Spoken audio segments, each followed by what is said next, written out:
Salut à tous, c'est Gladys, j'espère que vous allez bien. Si déjà vous vous demandez pourquoi je suis habillée exactement comme dans ma dernière vidéo, c'est tout simplement parce que je la filme le même jour. Donc je vous invite à aller la voir dans le petit si jamais ça vous intéresse. C'était mon book haul des mois d'août et septembre. Et aujourd'hui, je vous retrouve pour mon bilan lecture du mois de septembre.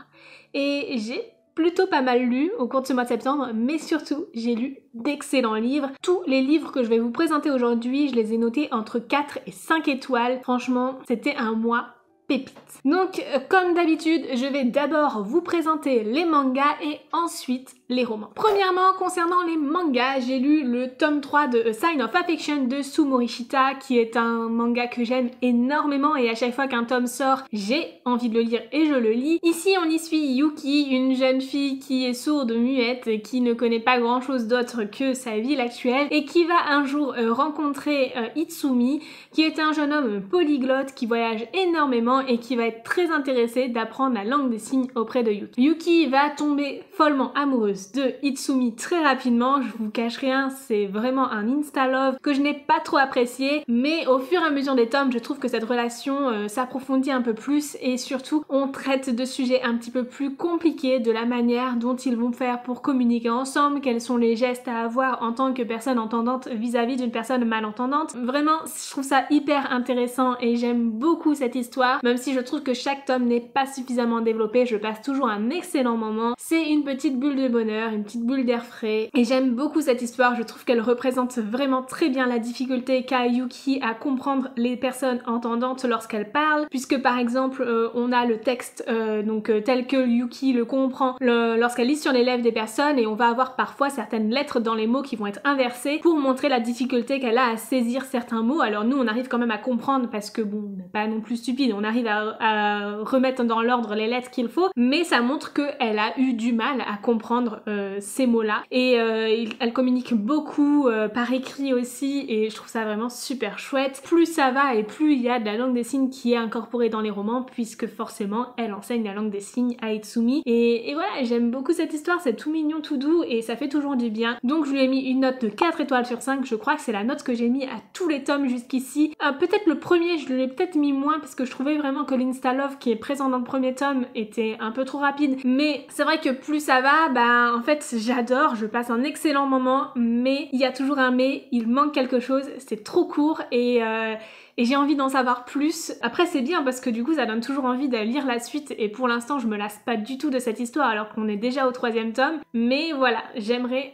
en savoir un tout petit peu plus. Et toujours dans le thème de l'handicap, j'ai lu également un autre shoujo qui est Perfect World de Ri Haruga. Donc j'ai lu le premier tome, il y a plusieurs tomes de parus déjà dans cette série, c'est très long donc je vais y aller progressivement, mais ici c'est vraiment super chouette, j'ai beaucoup aimé cette histoire, on va parler d'handicap physique cette fois-ci et de la place de la personne handicapée dans la société actuelle. On va voir beaucoup de problèmes qu'il peut rencontrer dans son quotidien pour se déplacer, du mal-être qu'il peut toujours y avoir quand tu dois demander de l'aide à quelqu'un pour faire quelque chose que n'importe quelle personne valide peut faire. Et du coup ici on va suivre une jeune femme qui lors d'une réunion de travail va tomber sur son amour d'adolescence et entre temps en fait ce jeune homme aura subi un accident et sera devenu handicapé physique en fauteuil roulant à vie et finalement ça va être très compliqué pour eux puisque finalement ils vont ressentir de nouveau ces sentiments et cette alchimie qu'ils avaient déjà lorsqu'ils étaient adolescents, mais en même temps d'un côté on va avoir cette jeune femme, j'ai oublié son prénom déjà, mais qui va se retrouver vraiment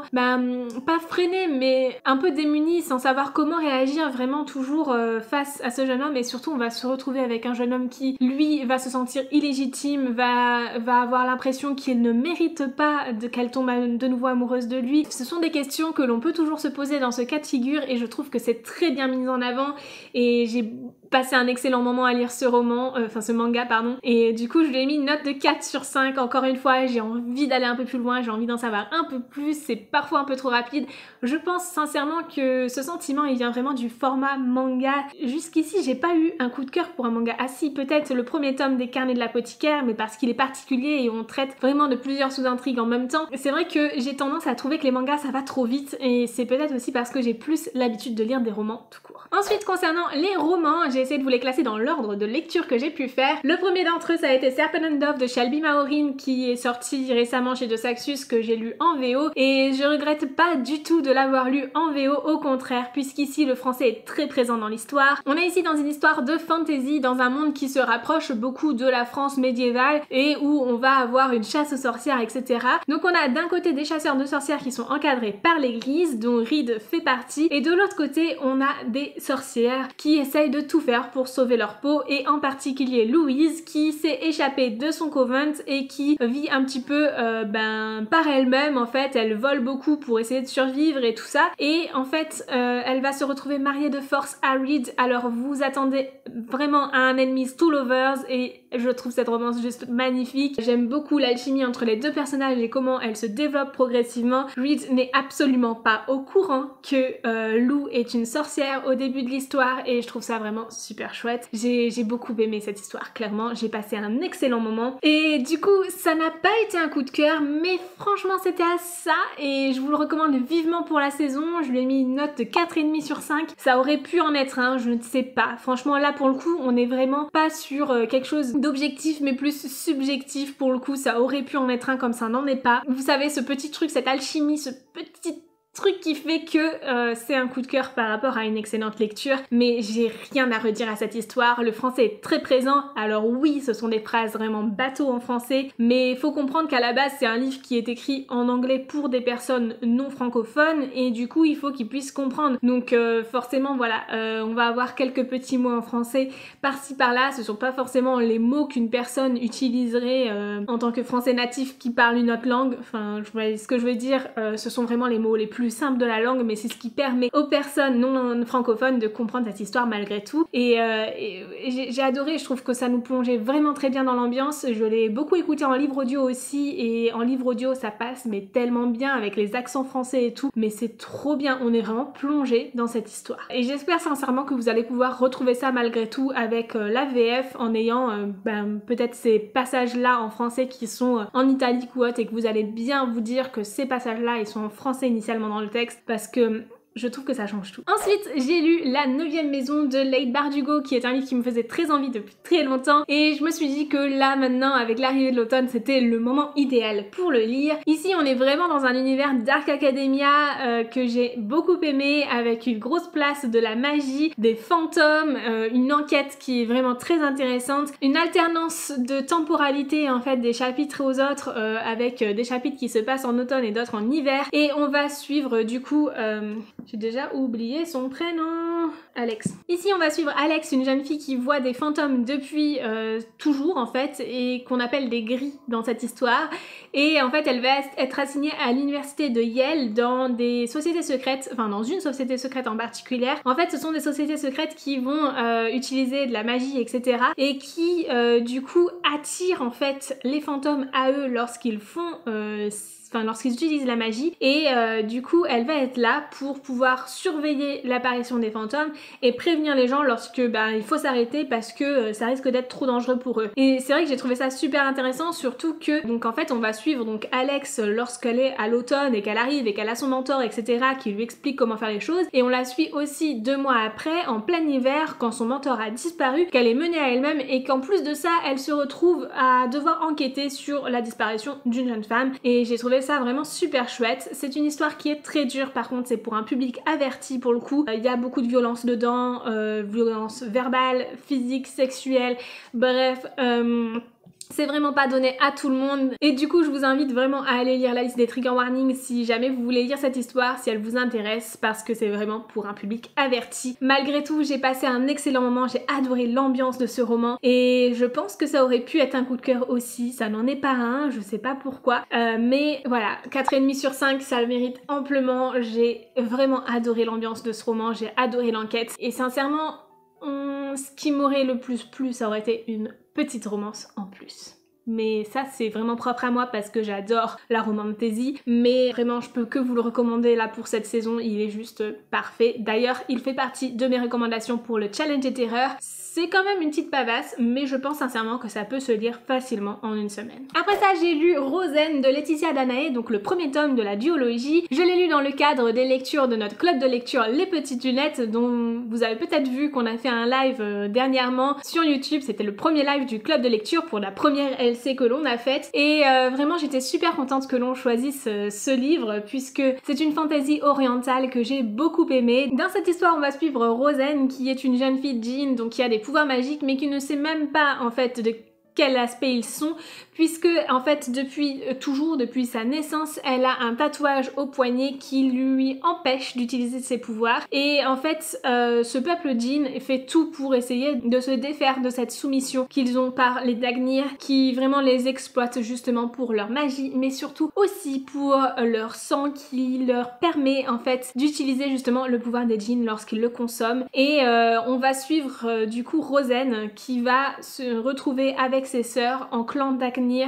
et devoir être mariée de force à un Dagnir. Donc du coup voilà, elles sont là pour essayer de voir si ça le fait ou pas avec les fils Dagnir. Et le but de ce mariage, ce serait vraiment d'établir la paix entre les djinns et les Dagnir. Sauf que Rosen n'est pas dupe, elle va pas se faire avoir et elle va essayer un petit peu de comprendre comment vivent les Dagnir, qu'est-ce qu'on leur cache exactement, et elle va se rendre compte que les djinns sont toujours esclaves des Dagnir, etc. Bref, j'ai beaucoup aimé cette histoire, ça se lit très vite, c'est très facile à lire. On rentre pas trop dans les détails, on apprend vraiment à découvrir l'univers au fur et à mesure. Ce que j'ai beaucoup aimé, c'est qu'au début de chaque chapitre, on a une petite en-tête en fait qui provient d'archives de djinns et de Dagnir et qui nous permet vraiment de comprendre l'univers de cette manière-là. Et par contre, le point que j'ai le moins aimé finalement, c'est la romance. Moi qui adore la romance, dans cette histoire, ça l'a pas fait, je sais pas, je trouvais que l'alchimie était pas ouf. Et surtout en fait, il y avait trop de choix de partout et on savait pas trop où elle voulait aller. Et ce que j'ai vraiment préféré, c'était le côté politique et l'aspect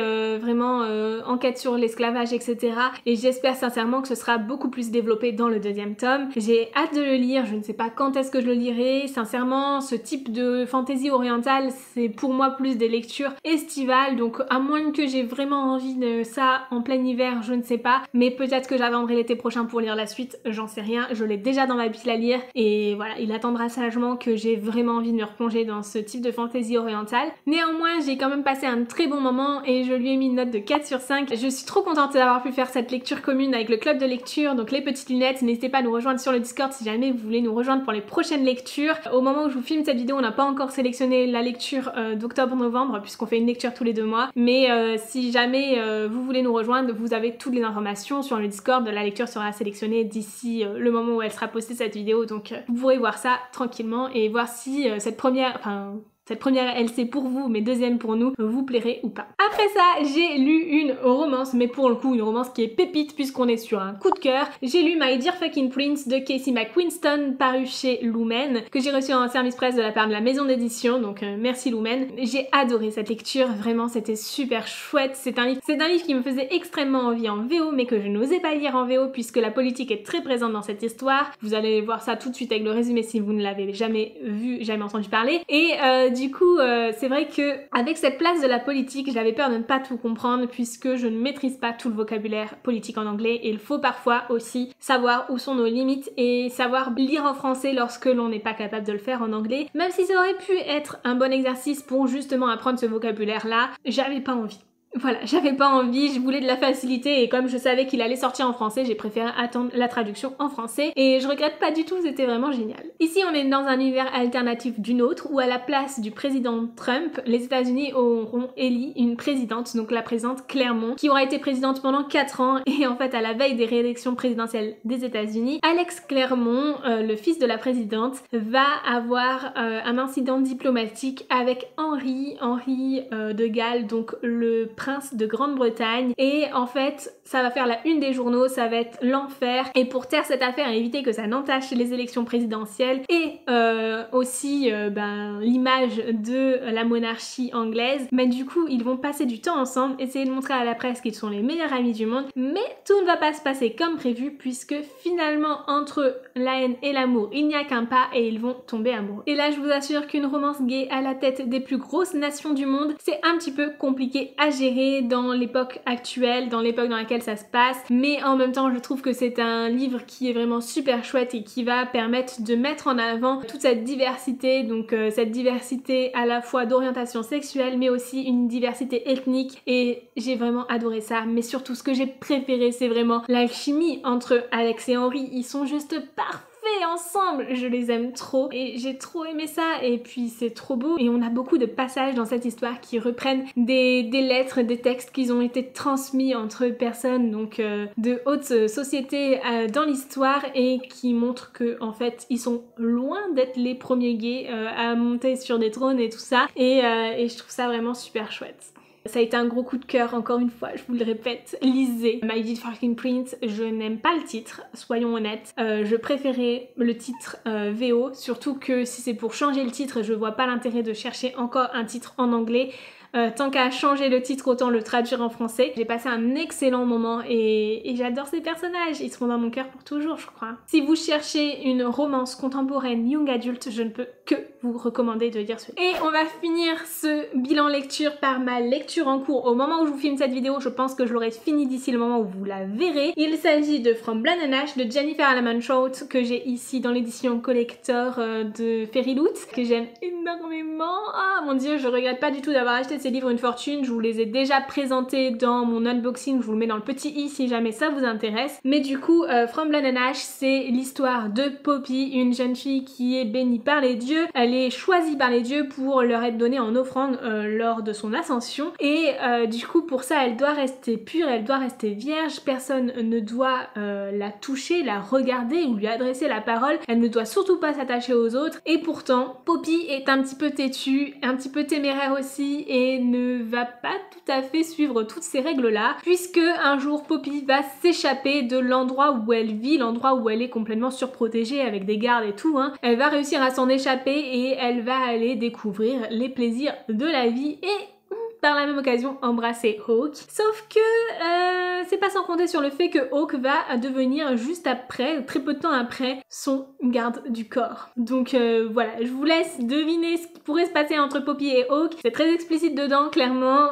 On est sur du new adulte, hein, avec Jennifer Alaman Trout toujours. Et en même temps, à côté de ça, on a tout un aspect vraiment fantasy. On découvre l'univers progressivement dans les yeux de Poppy. Et en fait, surtout, on découvre qu'il y a un personnage très maléfique qui veut du mal à Poppy et à ses proches. Et Poppy va tout faire pour sauver ses proches, et je trouve ça vraiment super chouette. On est vraiment sur un personnage féminin très fort, et j'adore cette histoire. Je ne peux que vous recommander de lire From Blood and Ash. La VO est relativement accessible pour le coup. J'arrive mieux à lire From Blood and Ash en VO que My Dear Fucking Prince. C'est pour vous dire que parfois ça peut être très trompeur, et on peut penser que de lire du contemporain ça peut être plus simple que de lire de la fantasy, mais tout dépend du vocabulaire que vous maîtrisez. Sinon vous pouvez attendre aussi la fin du mois d'octobre qu'il soit traduit en français pour le lire en français si ça vous intéresse. Mais personnellement j'adore cette histoire, je suis vraiment conquise, et je regrette pas du tout de l'avoir acheté dans ces éditions collector parce que sont juste magnifiques, et je passe trop un bon moment de lecture.